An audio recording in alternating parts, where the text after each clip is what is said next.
అయితే ఈరోజు మనము వినే వాక్యం, ఇది శ్రమ కాలం, ఇది శ్రమ కాలం, మహాశ్రమ కాలం. ఎక్కడన్నా శ్రమ లేని వారు ఉన్నారా చెప్పండి?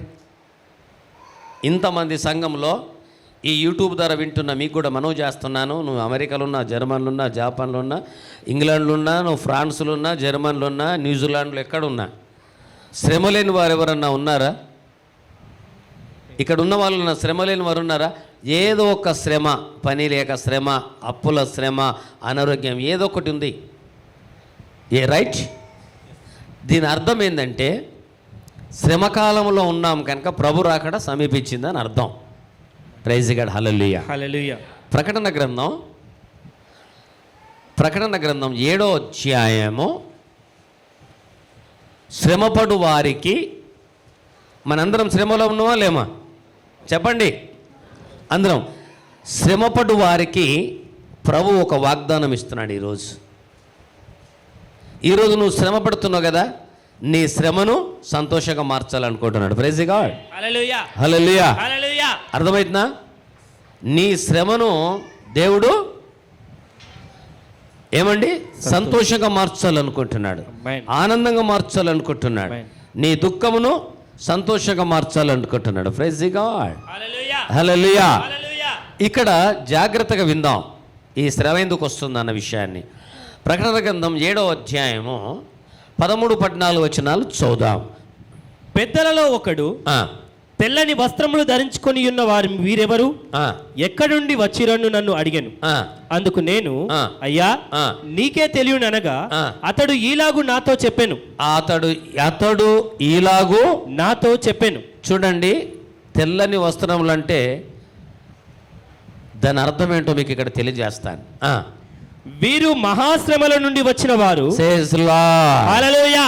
చేతులు లేవా? హల్లెలూయా, హల్లెలూయా. ఇట్లా కాదు, ఓటేసినట్లు ఇట్లా లేపాలా. Praise God. హల్లెలూయా. యేసయ్య దగ్గరికి వచ్చినప్పుడు ఇట్లా స్టైల్గా చెప్పొద్దు, దేవునికి స్తోత్రం అని చెప్పాలా. ఓకేనా? Praise God. Hallelujah, hallelujah. మీరు జాగ్రత్తగా వినండి. పరలోకంలో యోహాను భక్తుడు చూస్తున్నాడు, వారట ఎక్కడి నుండి వచ్చారు? ఎక్కడ? పరలోకంలో కనబడుతున్నాం. మనందరం ఎక్కడికి వెళ్తాం చెప్పండి? పరలోకం. మరి పరలోకంకి వెళ్ళాలంటే మనం ఏం అనుభవించాలా? మహాశ్రమలు. చెప్పండి. శ్రమ అనుభవించినందుకు నేను సంతోషపడుతున్నాను చెప్పండి. దేవునికి స్తోత్రం. అబ్బో నాకు శ్రమ వచ్చింది, నేను మందిరాన్ని రానంటే తీసుకుపోతాడు, అంటే వెనుకకు తీసుకుపోతాడు. ఇగాడు శ్రమ రాకపోతే క్రైస్తవుడే కాదు, ఏదో ఒక శ్రమ. కానీ ఆ శ్రమకు పరిష్కారము దేవుడు మనకు క్యాబాయ్ దిగాతకి నై 100%. మా సిస్టర్ మోన్ ఏడిచింది, ఘోరంగా ఏడిచింది ఆ రోజు. బహుత్ రోయా నై బోల్తాం, బాగా ఏడిచింది. ఫాదర్ హమారా గారికి వానా ప్లీజ్ బహుత్. ఆడికి పోయినాక కూడా ఏడిచింది. ఏడ్చి వచ్చిన వారం లోపల అంతా మేలు జరిగింది. గాడ్. అందుకనే బైబిల్ అంటాడు, దైవ సేవకుని పాదములు ఎంతో సుందరమైనవి. అంటే విషయాన్ని గుర్తుపెట్టుకోండి. అప్పటికే సహోదరి ప్రార్థన చేసుకుంటుందంట, అయ్యగారు మా ఇంటికి రావాలని. నేను ఫోన్ చేశాను, ఏమని? మీ ఇంటికి నేను వస్తున్నానని. దేవుని కృప అలా ఉంటుంది. వీరు మహాశ్రమ. ఎక్కడ కనబడుతున్నారు వారు? ఎక్కడ? ఈ జనాలు ఎక్కడ కనబడుతున్నారు? ఈ జనాలు ఎక్కడ కనబడుతున్నారు? పరలోకంలో. మీకు అర్థమైందా? చాలా సంఘాల్లో ఏం చేస్తారంటే వాక్యం చెప్తూ వెళ్తారు, కానీ ఇక్కడ నేను ఊరుకోను, మీరు ఇన్నదాకా వదలా. ఈరోజు మీకు 2 గంటలకు చర్చ కావాలంటే నాకు ఆన్సర్ చెప్పాలా, లేకుంటే 3 అయితే 4 అవుతుంది. మీ చేతిలో పని. నాకు ఆకలి కాదు, దాహం కూడా కాదు. Praise God. Hallelujah, praise God. Hallelujah. 2 కావాలా, 3 కావాలా, 4 కావాలా? 4 కావాలా? ఇక చూడు, ఇక 4. ఎవరు ఇక్కడ పరలోకంలో ఎవరు కనబడుతున్నారు? ఈ లోకము నుండి శ్రమ పొంది ప్రభులు నిరీక్షించిన వారు. ప్రభులు నిరీక్షించిన మనం ఎక్కడుంటామో దేవుని దగ్గర ఉంటాం. అప్పుడు అంటున్నాడు యోహానుతో, వీరు ఎక్కడి నుండి వచ్చారంటే నీకే తెలుసు. వీరు ఈ లోకంలో బహు శ్రమలు పొంది ఇక్కడికి వచ్చారు. హల్లెలూయా, హల్లెలూయా, హల్లెలూయా, హల్లెలూయా. మీరు అర్థం చేసుకోవాలి. చదువు. వీరు మహాశ్రమల నుండి వచ్చిన వారు. శ్రమ వేరు, మహాశ్రమ వేరు. Praise God. హల్లెలూయా. మళ్ళీ చెప్తున్నాను నేను, శ్రమ వేరు, మహాశ్రమ వేరు. బాగా గుర్తుపెట్టుకోండి. శ్రమ అంటే మామూలుగా, మహాశ్రమ అంటే తట్టుకోలేనంత. యేసుక్రీస్తును నమ్మిన మనం మహాశ్రమ నుండి మనం ముందుకెళ్తున్నాం. ఎక్కడన్నా చూడండి, ఇప్పుడు ఎక్కడన్నా సమాధానం ఉందా? అక్కడ చర్చిల మీద దాడులు అంటారు, క్రైస్తవుల మీద దాడులు అంటారు, ఇదంటారు. ఇది యూట్యూబ్లో చెప్తున్నాను. ఈరోజు నువ్వు దాడి చేస్తున్నావు, కానీ నిన్ను దేవుడు ఎలా కొడతాడంటే అగ్గిలకిలా బయటికి రావు, తప్పించుకొని పోలేరు కదా. వీరు మహాశ్రమ నుండి వచ్చారు. గొర్రెపిల్ల రక్తంలో తమ వస్త్రములను ఉతుకుకొని వాటిని తెలుపు చేసుకొని. ఇక్కడ ఒక విషయం గుర్తుపెట్టుకోండి, తెల్లని వస్త్రములు గొర్రెపిల్ల రక్తం అని ఉంది. గొర్రెపిల్ల రక్తము ఎర్రగా ఉంటుందా, తెల్లగా ఉంటుందా? చెప్పండి మీరు ఒకసారి, గట్టిగా చెప్పండి. ఎర్రగా ఉంటుంది. మరి బట్టలు ఎర్రగా కావాలి కదా, తెల్ల ఎందుకని? తెలుపు అనగా చాలామంది ఏంటంటే తెలుపు బట్టలు వేసుకోవచ్చు, తెల్ల బట్టలని ఇక్కడ లేదు. తెలుపు అంటే అర్థం ఏంటంటే క్రీస్తు రక్తంలో మన పాపాలు కడగబడ్డాయి. బట్టలు అనగా ఆత్మకు సాదృశ్యం. పాపం కడగబడ్డ తర్వాత తెల్ల బట్టలు ఎలా ఉంటాయో నీ హృదయం కూడా అలా మారుతుందని దీని అర్థం. ఈ గొర్రెపిల్ల రక్తం అనగా క్రీస్తు రక్తంలో కడగబడ్డ వారం. ప్రైజ్ ది గాడ్, హల్లెలూయా. మనందరం క్రీస్తు రక్తంలో కడగబడ్డాం కనుక, క్రీస్తు రక్తంలో కడగబడ్డాం కనుక మనకు శ్రమలు వస్తాయి. శ్రమ వచ్చినప్పుడు నువ్వేమనుకోవాలి? నేను దేవుని రాజ్యంలో నాకు స్థానం ఉంది కనుక నాకు శ్రమ వస్తుంది. శ్రమ రాని వాళ్ళు ఏమనుకోవాలి? వెళ్ళనే వెళ్ళరు. ప్రైజ్ ది గాడ్, హల్లెలూయా, హల్లెలూయా, హల్లెలూయా. చదవండి. అందువలన వారు దేవుని సింహాసనము ఎదుట ఉండి రాత్రింబగళ్ళు ఆయన ఆలయంలో ఆయనను సేవించుచున్నారు. ఇంకొక ఆలయం ఎక్కడుంది? పరలోకం. పరలోకంలో. చెప్పండి, ఎక్కడుంది? పరలోకం. మనం ఇక్కడ జల్లిన తర్వాత పరలోకంలో గొర్రెపిల్ల రక్తంలో కడగబడ్డ మనము, శ్రమలు అనుభవించిన మనము దేవుని మందిరములో దేవుని దగ్గర దేవుణ్ణి ఆరాధిస్తాం. ప్రైజ్ ది గాడ్, హల్లెలూయా. ఈరోజు కుటుంబ శ్రమలు ఉన్నాయి, ఎన్నో శ్రమలు ఉన్నాయి. ఈ శ్రమలు పెట్టింది ఎవడో తెలుసా? సాతాను. ఆలోచించండి. శ్రమలో కృంగకండి, శ్రమలో పారిపోకండి, శ్రమలో ఆత్మహత్యలకు వెళ్ళకండి. ఈరోజు నువ్వు శ్రమ పడుతున్నావు, కానీ రేపు నువ్వు దేవుని మందిరములో సంతోషంగా ఉంటావు. ఇది దేవుని యొక్క ప్రవచన గ్రంథం చెప్తుంది. దేవునికి స్తోత్రం కలుగును గాక, హల్లెలూయా. అందుకని ఇప్పుడు శ్రమ వచ్చిందంటే ఏం చేయాలి మనము? నేను దేవుని దగ్గర ఉన్నాన విషయాన్ని మీరు గుర్తుపెట్టుకోవాలని ప్రభు నాన్న మనవి చేస్తున్నాను. చదవండి. సింహాసనాసీనుడైన వాడు తానే తన గుడారము వారి మీద కప్పును. ప్రైజ్ ది గాడ్, హల్లెలూయా. దేవుని యొక్క కృప మన మీద ఉంటుంది. హల్లెలూయా, హల్లెలూయా. వారికి ఇక మీదట ఆకలి అయినను దాహమైనను ఉండదు. ప్రైజ్ ది గాడ్, హల్లెలూయా. ఈరోజు ఆకలి ఉంటున్నారు, దాహంగా ఉంటున్నాం మనము. వారికి ఆకలి ఉండదు, దాహం ఉండదు. సూర్యుని ఎండైనను ఏ వడగాలి అయినను వారికి తగులదు. ఏలయనగా సింహాసనము మధ్య నుండి గొర్రెపిల్ల వారికి కాపరి అయి, దేవుడే మన కాపరి అయి జీవజలముల బుగ్గ యొద్దకు వారిని నడిపించును. దేవుడే వారి కన్నుల నుండి ప్రతి బాష్ప బిందువును తుడిచివేయును. Praise the God. ఈ రోజు యేసయ్యను నమ్ముకున్నందుకు నీవు ఏడుస్తున్నావా? నువ్వు శ్రమ పడుతున్నావా? నువ్వు బాధపడుతున్నావా? నువ్వు హింసింపబడుతున్నావా? కానీ ఒక రోజు యేసుక్రీస్తు వారు దగ్గరికి నువ్వు వెళ్తావు కనుక సాక్షాత్తు పరమాత్ముడే నీ కన్నీటి బాష్పబిందువులు తోడుస్తాడు. ప్రైజ్ ది గాడ్, హల్లెలూయా, హల్లెలూయా, హల్లెలూయా. అర్థం చేసుకోండి. ఎందుకు శ్రమ అంటే క్రీస్తులో నువ్వు పడిపోవడానికి. ఎందుకు శ్రమ అంటే ప్రభులో నువ్వు పడిపోవడానికి. ఎందుకు శ్రమ అంటే ఎన్ని రకాల శ్రమ పెడతాడో తెలుసా? శరీర శ్రమ పెడతాడు, గ్రామంలో శ్రమ పెడతాడు, మందిరములో ఎన్నో రకాల శ్రమ పెట్టి మొత్తానికి నువ్వు ప్రభులో నుండి దిగజారడానికి నిన్ను ప్రేరేపిస్తాడు. అందుకనే దేవుని బిడ్డ ఎలాంటి శ్రమైనా ప్రభు నిన్ను చూస్తున్నాడు. ప్రైజ్ ది గాడ్, ప్రభు నిన్ను చూస్తున్నాడు. Praise the God. ఆయన అంటున్నాడు ఇక్కడ, నిన్ను కాపాడేవాడు కునుకడు, నిద్రపోడు. Glory to God, hallelujah, hallelujah. నిన్ను కాపాడేవాడు కునుకడు, నిద్రపోడని బైబిల్ గ్రంథం స్పష్టంగా సెలవిస్తుంది. అందుకని చదవండి ఇంకా కిందికి. ప్రతి బాష్ప బిందువును తుడిచివేయును. మీరు కొద్ది సమయం వాక్యం వింటారు కదా, ఈ కొద్ది సమయం మీరు దేవుని తట్టుంటే మీకు ఆశీర్వాదం వస్తుంది. ప్రైజ్ ది గాడ్, హల్లెలూయా, హల్లెలూయా, హల్లెలూయా. అయితే ఇక్కడ ఒక విషయాన్ని గుర్తుపెట్టుకోండి. ఆన్సర్ చెప్పాల. శ్రమ ఎందుకు వస్తుంది? నువ్వు దేవుని బిడ్డవు కనుక. నీకు బాధ ఎందుకు వస్తుంది? నువ్వు దేవుని బిడ్డవు కనుక. అర్థమవుతుందా? నువ్వు దేవుని బిడ్డవే, కానీ శ్రమలో నువ్వు నిలబడితే ప్రభు ఏం వాగ్దానం ఇస్తున్నాడు? ఆయన దేవుని సన్నిధికి వెళ్ళిన తర్వాత ఆయన చేతుల మీద నిన్ను ఎత్తుకొని నీ కన్నీటి బాష్పబిందు తుడిచి జీవజలంలో నీకు నిలుస్తాడు. హల్లెలూయా. ఆకలి ఉండదు, దప్పిక ఉండదు, ఏమీ ఉండదు. అపోస్తుడైన పౌలు ఒక మాట అంటాడు రోమీయులకు రాసిన పత్రికలో 8వ అధ్యాయము 28 వచనంలో మాట అంటాడు. చూద్దాం, జాగ్రత్త వాక్యం వినండి ప్లీజ్. 8:28 దేవుని ప్రేమించు వారికి ప్రైజ్ ది గాడ్. హల్లెలూయా. హల్లెలూయా. దేవుణ్ణి ప్రేమించు వారికి అనగా మనం దేవుని ప్రేమిస్తున్నావా? అది కూడా తెలియదు మీకు? ఒరే దేవుడా, దేవుని ప్రేమిస్తున్నావా? ఈ పురుషులు ఎట్లా కూర్చున్నారంటే మాకు కాదు స్త్రీలకే వాక్యం చెప్తున్నాడు కూర్చున్నారు. మీకు కూడా చెప్తున్నాను, దేవుని ప్రేమిస్తున్నారా? ఈ వాక్యం ఎవరంటే దేవుని ప్రేమించిన వారికే. ఇందులో చాలా విషయాలు ఉన్నాయి. నువ్వు దేవుణ్ణి ప్రేమించకపోతే నీకు కాదు ఈ వాక్యం. నువ్వు దేవునిలో శ్రమలు అనుభవించకుంటే నీకు కాదు ఈ వాక్యం. దేవుణ్ణి ప్రేమించే వారికి అనగా ఆయన సంకల్పము చొప్పున పిలువబడిన వారికి, ఆయన సంకల్పం చొప్పున పిలువబడిన వారికి మేలు కలుగుటకై సమస్తమును సమకూడి జరుగుచున్నవని ఎరుగుదుము. హల్లెలూయా. హల్లెలూయా. నీ జీవితంలో సమస్తము సమకూడి జరగాలంటే ఎవరిని ప్రేమించాలా? దేవుని ప్రేమించాలి. Praise the God. హల్లెలూయా. మళ్ళీ మొదటి వచనం చదువు. దేవుని ప్రేమించు వారికి. అర్థమైందా? ఎవరికి వర్తిస్తుంది మేలు? దేవుని ప్రేమించు వారికి.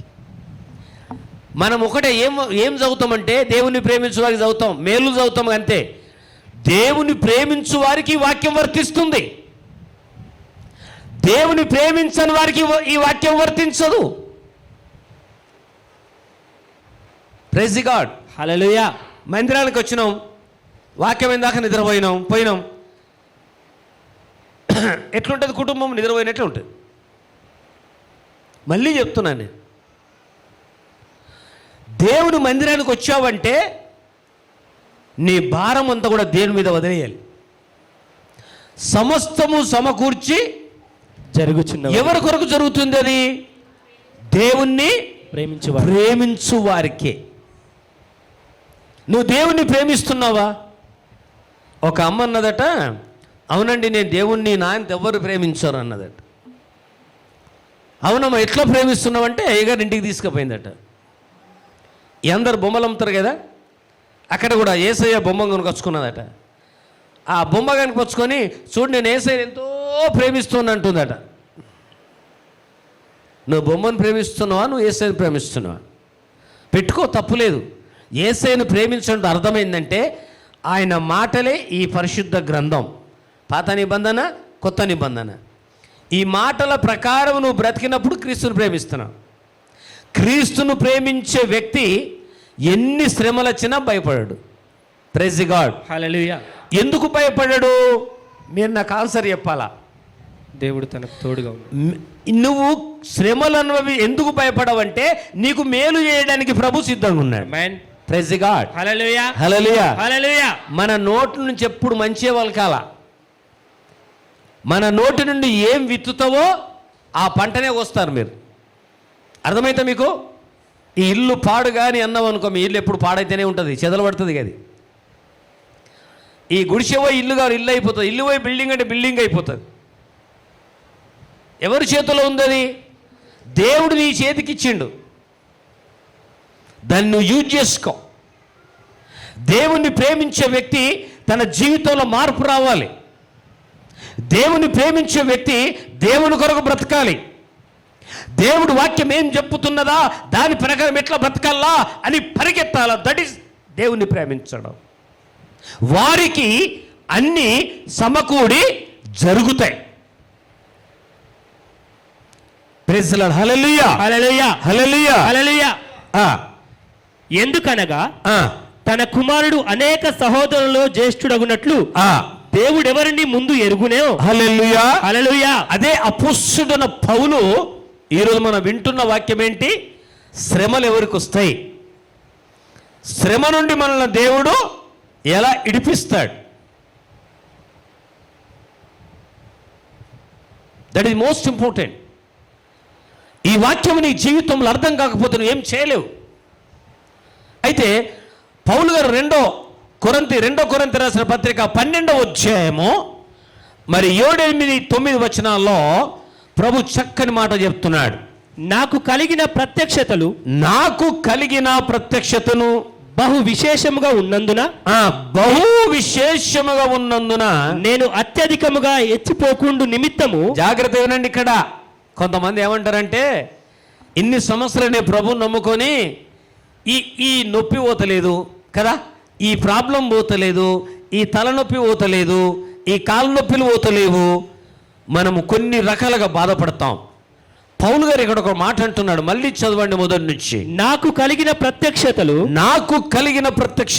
బహు విశేషముగా ఉన్నందున నేను అత్యధికముగా ఎచ్చిపోకుండు నిమిత్తము. నాలో గర్వము ఏడాస్తుందో. ఇక్కడ ఏమంటుండంటే ప్రభు నన్ను అందరికనెక్క వాడుకుంటున్నాడు. అందరికనెక్క ఎనుకొచ్చాడు పౌలు, అందరికనెక్క పత్రికలు రాశాడు. మరి దయ్యాలు వెళ్ళిపోతున్నాయి, రోగాలు వెళ్ళిపోతున్నాయి, ఏమండి. కానీ నేను మరి నాలో గర్వం వస్తుందేమో, నాలో అహంకారం వస్తుందేమో, నాలో గర్వం వస్తుందేమో అంటూ దేవుడు ఏం చేశాడట పౌలుకు? నాకు శరీరంలో ఒక ముళ్ళు, ఆయన శరీరంలో ఒక ముళ్ళు నేను అత్యధికంగా ఎచ్చిపోకుండా నిమిత్తము. ఏడ గర్వపడి పడిపోతాడో ఎచ్చిపోకుండా నిమిత్తము నన్ను నలుగగొట్టుటకు సాతాను యొక్క దూతగా ఎంచబడెను. ప్రైజ్ గాడ్, హల్లెలూయా, హల్లెలూయా. నేను గర్వములో ఎచ్చిపోయి పడిపోతానేమో అని దేవుడు పౌలుకు ఒక ముళ్ళు పెట్టాడు, సాతాను ముళ్ళు. ఆ ముళ్ళు ఏంటో తెలుసా? అస్తమా. ఆ ముళ్ళు ఏంటి? అస్తమా, దగ్గు, దమ్ము. ఈ పౌలు గారు దేవుని దగ్గర ప్రజలకు వెళ్ళినప్పుడు ఈయన దగ్గుతుంటాడు. చాలామంది అంటారు, చాలామంది మాట్లాడతారు. ఈ రోజుల్లో యూట్యూబ్లో చూస్తున్నాం, తెలివి తక్కువలు, మీరు అద్భుతాలు చేస్తారు, అద్దాలు ఏంటి బాబు, మేము టాబ్లెట్ వేసుకుంటాం రా బాబు, మేము అద్దాలు పెట్టుకుంటాం రా బాబు, మా దేవుడు ఎప్పుడు అద్భుతాలు చేస్తాడు. ఒకళ్ళు గుడ్డోడైరా నీ కళ్ళు తెరబడతాయి, దేవునికి స్తోత్రం. హల్లెలూయా. కుంటోడైరా నీ కాళ్ళు వస్తాయి, దేవునికి స్తోత్రం. హల్లెలూయా. అయితే ఈయన ఎక్కడికి వెళ్ళినా దయ్యాలు వెళ్ళిపోతున్నాయి, రోగులు బాగవుతున్నారు, కానీ ఏమున్నది నాకు దగ్గుతున్నాడు. ఈయన ఇన్స్టాంట్గా ఫీల్ అవుతున్నాడు. మనిషిలో ఇన్స్టాంట్గా ఏమంటే నేను ప్రార్థన చేస్తే అద్భుతాలు జరుగుతున్నాయి, నాకు ఇది ఎందుకు ఉండాలి అని. అప్పుడు ఈయన ఏం చేస్తాడంటే ఈయన దేవుని దగ్గర ముమ్మారు ప్రార్థన చేస్తాడు. ముమ్మారు అంటే 3 సార్లు ప్రార్థన చేస్తాడు. ప్రభువా ఇది నాకు ఎందుకు పెట్టినావు, ప్రభువా ఇది నాకు ఎందుకున్నది, నేను ఇన్స్టాంట్గా ఫీల్ అవుతున్నా అంటాడు. అప్పుడు ఏమంటాడో తెలుసా? అందుకు నా కృప నీకు చాలు. బలహీనత యందు చూడండి, ఒకవేళ నువ్వు ఎచ్చిపోతాయేమో, నా శక్తి పరిపూర్ణమగుచున్నదని ఆయన నాతో చెప్పాను. హల్లెలూయా, హల్లెలూయా. ఒకవేళ నువ్వు పడిపోతావేమో, గర్వం వలన నువ్వు పడిపోతావేమో, నువ్వు పడిపోకుండా ఉండాలంటే పౌలా ఈ ముళ్ళు నీకు అవసరం. ఈరోజు మన కుటుంబంలో కొన్ని ముళ్ళున్నాయి. అప్పులనే ముళ్ళు, కుటుంబ సమస్య అనే ముళ్ళు, ఇప్పుడు గన్నారమ్మ ఇంట్లో ఒక ముళ్ళు. ఇవి ఎందుకు తెలుసా? చంపడానికి కాదు, ప్రార్థనలు ఎదగడానికి. హల్లెలూయా, హల్లెలూయా. దేవునికి దగ్గర కావడానికి. హల్లెలూయా, హల్లెలూయా. దేవునిలో ఉండడానికి. హల్లెలూయా, హల్లెలూయా. కనుక ఎప్పుడైతే నీవు శ్రమలో ఉన్నవని అనుకుంటున్నావో అప్పుడు నువ్వేంటంటే దేవుడు నన్ను ఎందుకు నలగకొడుతున్నాడంటే నన్ను పడిపోకుండా దేవుని రాజ్యంలో ఉంచడానికని నువ్వు సంతోషించాలి. ఇప్పుడు శ్రమ వచ్చినప్పుడు మీరు ఏం గుర్తు చేసుకోవాలి? సంతోషాన్ని గుర్తు చేసుకోవాలి, ఆనందాన్ని గుర్తు చేసుకోవాలి. ఎందుకు? శ్రమ ఇజికోట్ పరలోకం. నేను దేవుని రాజ్యం వెళ్ళాలంటే శ్రమ పడాలా. ఒకవేళ నాలో గర్వము రాకుండా ఉండాలంటే నాకు ఒక ముళ్ళు పెడతాడు. అది తలనొప్పి కావచ్చు, కడుపు నొప్పి కావచ్చు, కాళ్ళ నొప్పి కావచ్చు, నడుము నొప్పి కావచ్చు, ఏదైనా కావచ్చు. అప్పుడు నువ్వేం చేయాలా? ప్రభువా నాకు నువ్వు పెట్టినది వాస్తవమే, కానీ దీన్ని భరించే శక్తి నాకు ఇయ్యి ప్రభు అని ప్రార్థన చేయాలి. హల్లెలూయా, praise God, hallelujah, praise God, హల్లెలూయా. దేవుడు ఏం చేస్తాడు? ఆ శక్తి మనకి ఇస్తాడు. హల్లెలూయా. నంబర్ 3, అదే మొదటి పేతురు 4వ అధ్యాయము 5 నుంచి 9 వచనాలు మనం చూద్దాం. మొదటి పేతురు 4వ అధ్యాయం 5 నుండి 13 వచనాల వరకు స్పష్టంగా ఉంది ఇక్కడ.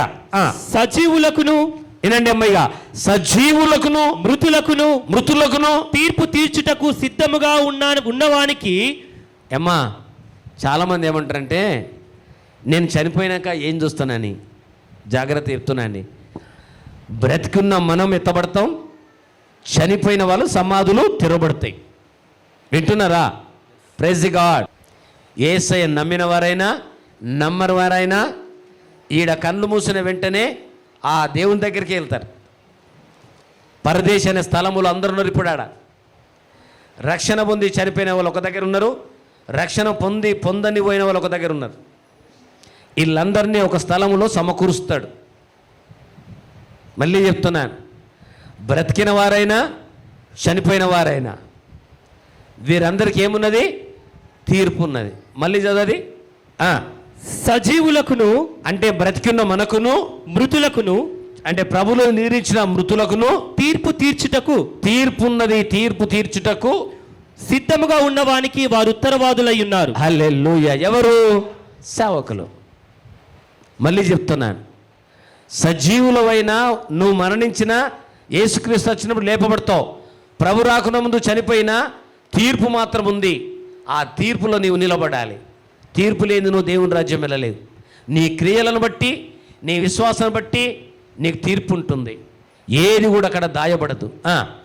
మృతులు శరీర విషయంలో మానవరీత్యా తీర్పు పొందునట్లును, ఆత్మ విషయంలో దేవుని బట్టి జీవించున్నట్లును వారికి కూడా సువార్త ప్రకటింపబడెను. చూడండి, జాగ్రత్తనండి. ఈ వాక్యం మళ్ళీ చదువుతాడు. మీకు ఇది అర్థం చేసుకుంటే అర్థమైతే అర్థం కాదు. మళ్ళీ చదువు ఇదే వాక్యం. మృతులు శరీర విషయంలో. అర్థమైందా? మృతులైన తర్వాత శరీర విషయంలో ఏముంటుంది? మళ్ళీ మృతులు శరీర విషయంలో మానవరీత్యా తీర్పు పొందునట్లు. తీర్పు చూడండి, చనిపోయిన తర్వాత మళ్ళా మానవరీత్యా తీర్పు ఉన్నది. మనం ప్రతిదానికి తీర్పు ఉన్నదండి.